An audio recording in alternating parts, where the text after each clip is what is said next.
नांदेडचे महायुतीचे उमेदवार प्रतापराव पाटील चिखलीकर हे देखील आपला उमेदवारी अर्ज आज दाखल करणार आहेत। चिखलीकर हे नांदेडमधील महायुतीचे उमेदवार आहेत। तर आज नांदेडमध्ये जाहीर सभेचं देखील आयोजन करण्यात आलंय।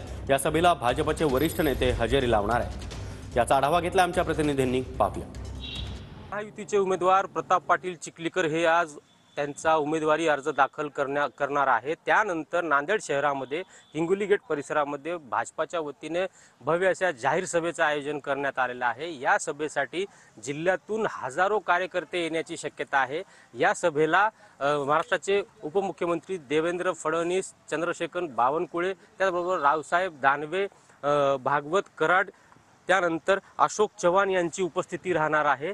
या सभेच्या पूर्वी नांदेड शहरातून भाजपाच्या वतीने मोठं शक्ती प्रदर्शन करण्यात येणार आहे। शहरातून रॅली काढण्यात येणार आहे। त्यानंतर जिल्हाधिकारी कार्यालयात भाजपाच्या वरिष्ठ नेत्यांच्या उपस्थितीत प्रताप पाटील चिखलीकर हे आपला उमेदवारी अर्ज दाखल करणार आहेत।